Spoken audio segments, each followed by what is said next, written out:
प्रिय विद्यार्थियों, आज हम कविवर बिहारी के बारे में जानेंगे और जानेंगे उनकी काव्यगत विशेषताओं के बारे में। कविवर बिहारी का जन्म सन 1595 ईस्वी और मृत्यु 1693 ईस्वी में हुआ। कवि बिहारी रीतिकाल के सर्वश्रेष्ठ कवि माने जाते हैं। इनका जन्म ग्वालियर में केशवराय चौबे के यहाँ पर हुआ था। बिहारी इधर उधर राजाओं के दरबार में घूमते घूमते राजा जयसिंह के दरबार में पहुंचे। वहां पर जब उन्होंने यह सुना कि राजा जयसिंह अपनी नवोड़ा रानी के प्रेम में इतने आसक्त हो गए हैं कि वे राजकाज की ओर ध्यान नहीं दे रहे हैं, तो उन्होंने अन्योक्ति में जयसिंह को लिख भेजा। 2 पंक्तियां लिख भेजी। नहीं पराग नहीं मधुर मधु, नहीं विकास इही काल, अली कली ही सो बंध्यो, आगे कौन हवाल। इन पंक्तियों ने राजा जयसिंह के हृदय को इतना छुआ कि वे राजकाज की ओर पुनः ध्यान देने लगे और बिहारी को उन्होंने अपने ही दरबार में राजकवि के रूप में रखकर सम्मानित किया। उन्हीं के दरबार में रहकर बिहारी ने अपनी रचना बिहारी सतसई लिखी, जिसमें 713 दोहे हैं। बिहारी की यह रचना ब्रज भाषा में लिखी गई है। यह रीतिकाल की अत्यधिक लोकप्रिय रचनाओं में से है। इस रचना के कई आधार ग्रंथ भी हैं, गाथा, सप्तशती, अमरूक, शतक इत्यादि। लेकिन इस रचना की लोकप्रियता का अंदाजा इसी से लगाया जा सकता है कि इस पर 50 टीकाएं लिखी गई हैं। तो कुल मिलाकर हम इस रचना के बारे में यह कह सकते हैं कि यह रीतिकाल की सामान्य प्रवृत्तियों से युक्त मनोमुग्धकारी रचना है और बिहारी का स्थान रीतिकाल के अंतर्गत इस बिहारी सतसई के भाव और कलागत वैशिष्ट्य के आधार पर किया जाना चाहिए।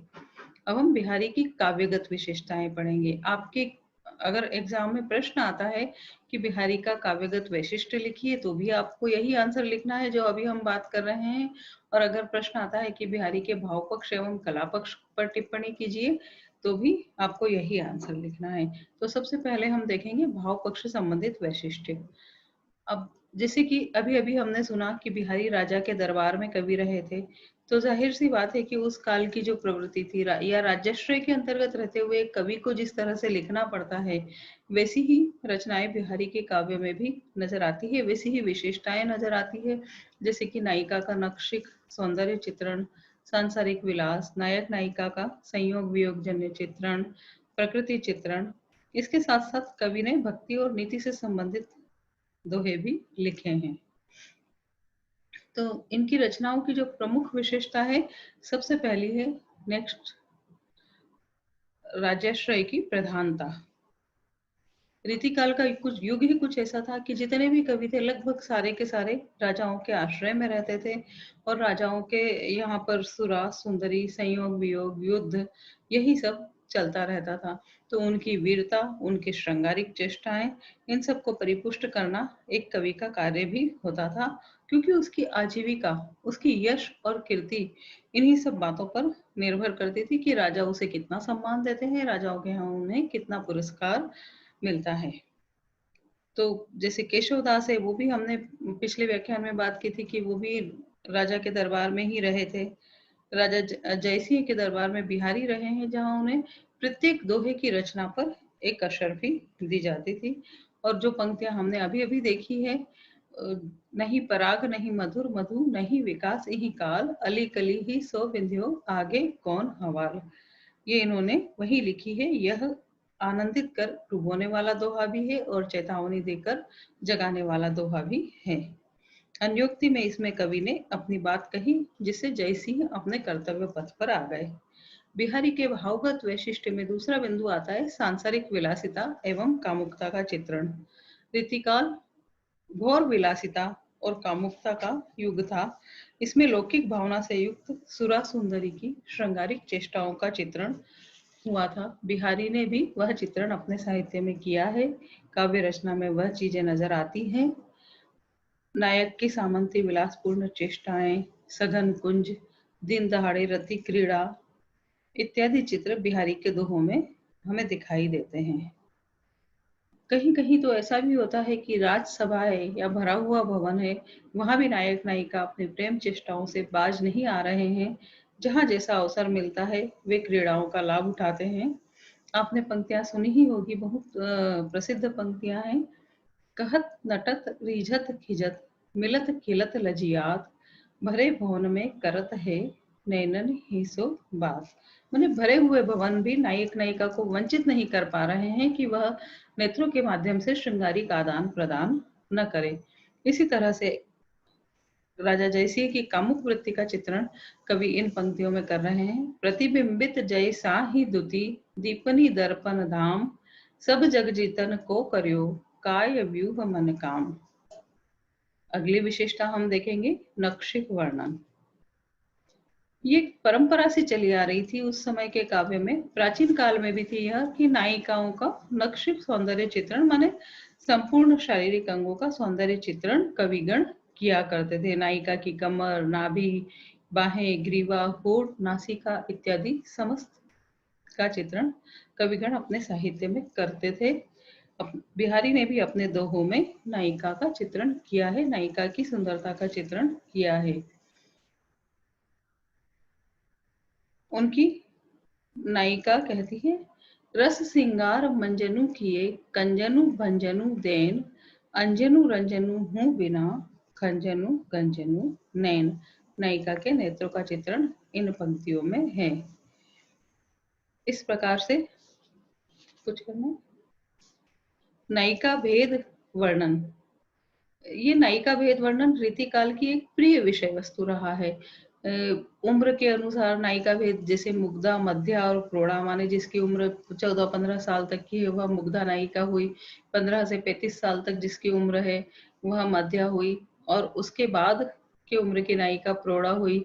इसी तरह से नायिका प्रिय के साथ है या विरह से व्याकुल है, उस आधार पर भी नायिका के भेद किए जाते हैं।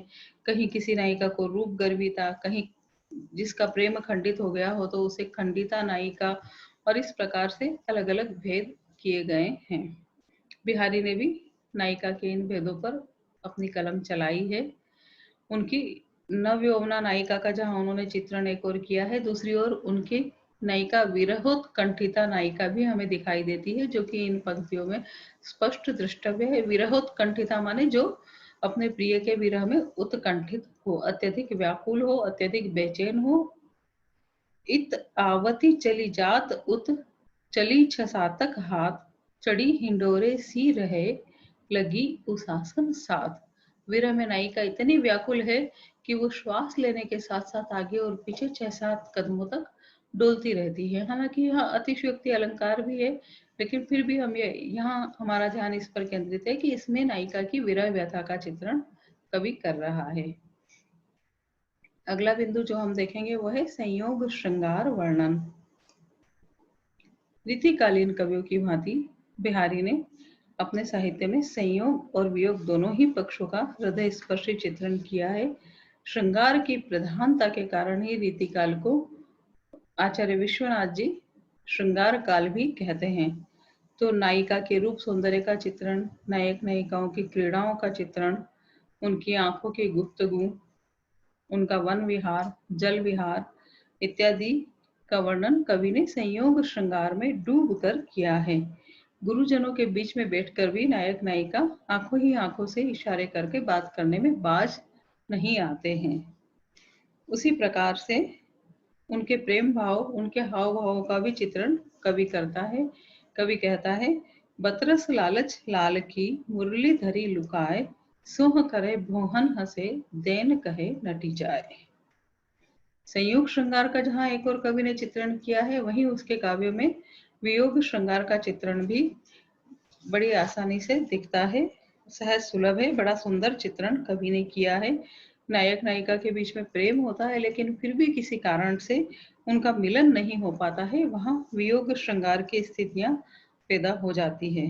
यह वियोग श्रृंगार में अनेक स्थितियां होती है, जैसे विरह, उद्वेग, प्रलाप, उन्माद, व्याधि, जड़ता इत्यादि। तो इन सभी दशाओं का बिहारी के काव्य में प्रभावी चित्रण दिखाई देता है। और इसके साथ साथ एक बात और भी है कि विरहातिरेक और कल्पना की ऊंची उड़ान, उस विरहातिरेक में कल्पना की ऊंची उड़ान बिहारी के काव्य की और अन्यतम विशेषता है। कहीं कहीं उसके कारण यह हास्यास्पद भी बन पड़ता है, लेकिन बिहारी ने चित्रण अच्छे से किया है। विरह का चित्रण उनके काव्य में हमें मिलता है। जैसे उनकी नायिका विरह की व्यथा में इतनी अधिक व्याकुल है कि सखियां अगर गुलाब जल की शीशी लाती है और वह उस सखी का विरह का जो उन्माद है उसको दूर करना चाहती है, विरह की व्यथा, विरह की ज्वाला को कम करना चाहती है, तो वह भी नायिका की देह को स्पर्श करने से पहले गुलाब जल रास्ते में ही सूख जाता है, बीच में ही सूख जाता है। यह बताते हुए कवि कह रहे हैं कि औंधाई सीसी सुलखी बिरह बरती बिललात, बीच ही सुख गुलाब गो छीटो छुई नगात। संयोग श्रृंगार वियोग श्रृंगार का बिहारी ने जहाँ चित्रण किया है, वहीं दूसरी ओर उनके साहित्य में हमें भक्ति और नीति के पद भी दिखाई देते हैं। कवि के जो नायक और नायिका हैं वो राधा और कृष्ण का प्रतीक हैं, और उनकी जो क्रीड़ाएं हैं उसमें कवि जिस प्रकार से मुग्ध भाव से उनका चित्रण करता है, तो वहाँ ऐसा लगता है कि यह कृष्ण के प्रति बिहारी की भक्ति भी है। हालांकि अनेक विद्वान इसे उनकी घोर श्रृंगारिकता ही मानते हैं, लेकिन फिर भी हम कह सकते हैं कि बिहारी ने अनेक ऐसे पद लिखे हैं जो उनकी भक्ति भावना का परिचय भी देते हैं। जैसे मेरी भव बाधा हरो राधा नागरी सोए, जा तन की झाई परे श्याम हरित दुधि होए। इसमें बिहारी की चतुराई भी नजर आ रही है कि कृष्ण के प्रति भक्ति भावना है, लेकिन वो राधा की उपासना करते हुए कह रहे हैं कि राधा, तुम श्याम से मेरी संसार की भव बाधाओं को दूर करवा दो। और कौन सी राधा? गौरवर्णी राधा। और कृष्ण का श्याम वर्ण है। साहित्य में श्याम वर्ण और नील वर्ण एक समान माना गया है। तो पीला और नीला रंग जब मिलता है तो हरा रंग उत्पन्न हो जाता है। तो गौरवर्णी राधा, पीतवर्णी राधा जब श्याम वर्णी कृष्ण के पास जाएगी तो वहां प्रसन्नता का उदय होगा। यह भी यहाँ भावार्थ निकल रहा है, और यह उनका भक्ति संबंधी पद कहा जा सकता है। इसी प्रकार से कवि ने नीति संबंधी पंक्तियां भी कही है, नीति की शिक्षाएं भी अपने साहित्य में कहीं कहीं दी है। हालांकि ऐसे पद बहुत कम है, लेकिन फिर भी कवि कह रहा है, नर की अरु नल नीर की गति एक करी जोई, जे तो नीचो हवे चले ते तो ऊंचो होई। प्रकृति चित्रण की अगर हम बात करें तो यह बिहारी के काव्य में कम है, लेकिन कहीं कहीं है अवश्य। जबकि रीतिकाल में आमतौर पर प्रकृति चित्रण स्वतंत्र रूप में पाया जाता है, अधिक रूप में पाया जाता है, लेकिन बिहारी के काव्य में ज्यादातर यह संयोग और वियोग की स्थितियों को चित्रित करने के रूप में ही नजर आता है। फिर भी कहीं कहीं बिहारी ने बसंत, ग्रीष्म, वर्षा, शरद, हेमंत और शिशिर ऋतुओं के प्रभावशाली चित्र खींचे हैं। आपने ये पंक्तियां अवश्य पढ़ी होगी। कहलाने एकत बसत अहि मयूर मृग बाघ, जगत तपोवन सो कियो दीर्घ दाग निधाग। ग्रीष्म की प्रचंडता से यह संसार तपोवन जैसा हो गया। कैसे हो गया? क्योंकि सब छाया ढूंढ रहे हैं, मयूर मृग भाग छप सब पास पास बैठे हैं छाया के लिए। तो ग्रीष्म की प्रचंडता ने विरोधी दुश्मनों को भी एक स्थान पर एकत्रित कर दिया है। ये तो थी बिहारी की भावगत विशेषताएं। अब है उनकी कलागत विशेषताएं, कलागत वैशिष्ट्य। बिहारी का सौंदर्य इस दृष्टि से कैसा था? तो कलागत वैशिष्ट्य देखने के क्रम में सबसे पहले हम देखेंगे उनकी काव्य भाषा। जैसा कि आप सबको ज्ञात है, रीतिकाल में अधिकांश कवियों ने ब्रज भाषा का प्रयोग किया है। बिहारी की काव्य भाषा भी ब्रज ही रही है। तो जब ब्रज काव्य भाषा है तो ब्रज भाषा के शब्द तो उनके साहित्य में सर्वत्र विद्यमान है ही, काव्य में सर्वत्र विद्यमान है ही। फिर भी हम देखते हैं कुछ शब्दों को, जैसे जौवन, चुनरी, परियों, चितवती इत्यादि। इनके साथ साथ उनके काव्य में संस्कृत के भी शब्द कहीं कहीं हमें नजर आ जाते हैं, तत्सम शब्द, जिसे चित्त, अनुरागी, जलजात। साथ में अरबी फारसी के शब्द भी कहीं कहीं नजर आते हैं। ये कम है लेकिन हैं, कबुल, चौगान, बाज इत्यादि। भाषा की विशेषता के बारे में हम ये भी कह सकते हैं कि उनकी भाषा में हमें जगह जगह स्थान स्थान पर ध्वन्यात्मकता एवं माधुर्य के दर्शन होते हैं। और ध्वन्यात्मकता एवं माधुर्य कैसे? आप ये पंक्तियां सुनेंगे, भले अर्थ आपके समझ में नहीं आए, लेकिन एक ध्वन्यात्मकता का संस्पर्श आपके कर्ण करेंगे, आपके मन को एक माधुर्य की अनुभूति होगी। सुनिए। रुनित भंग घंटावली, झरती दान मधु नीरु, मंद मंद आवत चलियो, कुंजर कुंज समीर। अब किसी भी कवि की जो महत्ता है या उसका महत्व है या उसका विषय प्रतिपादन है, वो उसकी कल्पना की समाहार शक्ति और सामासिकता पर भी निर्भर करता है।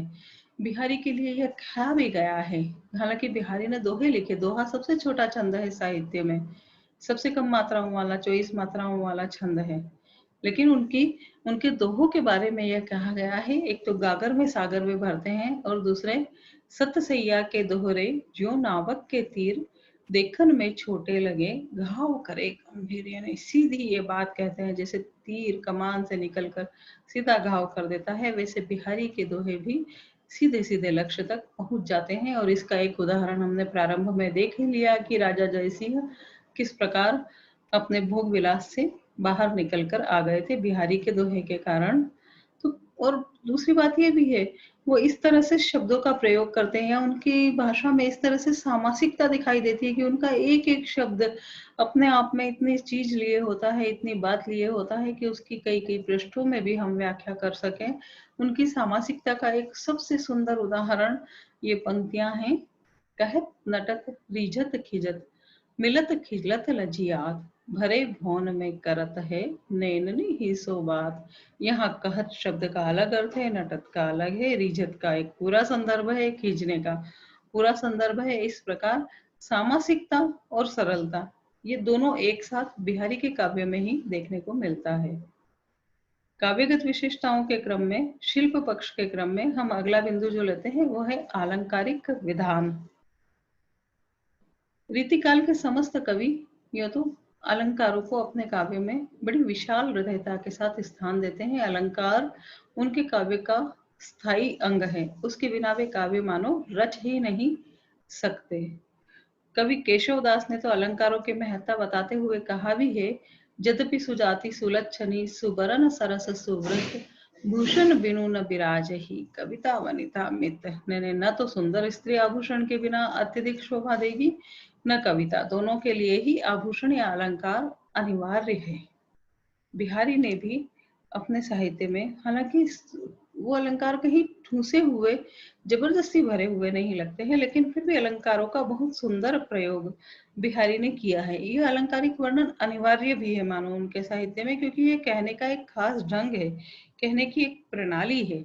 और अतिशयोक्ति, चमत्कार पूर्ण अलंकार, सादृश्य मूलक, संभावना मूलक इत्यादि अलंकारों का विधान कवि बिहारी ने अपने दोहों में बड़ी सूक्ष्मता के साथ किया है। व्यतिरेक, उपमा, रूपक, उत्प्रेक्षा, विरोधाभास, अतिशयोक्ति, उदाहरण, अन्योक्ति इत्यादि अलंकार बिहारी के साहित्य में हमें नजर आते हैं। हम कुछ एक अलंकारों के उदाहरण देख लेते हैं। जैसे एक विरोधाभास अलंकार होता है। विरोधाभास का मतलब होता है जहां वास्तव में विरोध नहीं हो, केवल विरोध का आभास हो। विरोधाभास अलंकार का एक सुंदर उदाहरण है, या अनुरागी चित्त की गति समझे नहीं कोय, ज्यों ज्यों बूढ़े श्याम रंग, त्यों त्यों उज्जवल होए। मन इस अनुरागी चित्त की गति कोई समझ नहीं पा रहा है। कैसे नहीं समझ पा रहा है? क्योंकि जैसे जैसे यह श्याम रंग में डूबता है, वैसे वैसे ये और उज्जवल होता जाता है। अब भावना श्रृंगार की है। राधा कृष्ण के प्रेम में जैसे जैसे डूबती है, तो उसके मन में और भी निखार आता जाता है। वह हमें दिखाई दे रहा है, तो वास्तव में विरोध नहीं है, लेकिन नजर आ रहा है कि श्याम रंग में डूबने से कोई उजला कैसे हो सकता है। इसी प्रकार से यमक अलंकार का एक सुंदर उदाहरण, ये पंक्तियां तो आप बचपन से सुनते आए होंगे, आप में से अधिकांश को याद भी होगी। कनक कनक ते सोगुनी, मादकता अधिकाय, या खाए बोराए जन, वा पाए बोराए। कनक के दो अर्थ, सोना और धतुरा। तो इस प्रकार से अलंकारों का सुंदर चित्रण बिहारी के काव्य में हमें नजर आता है।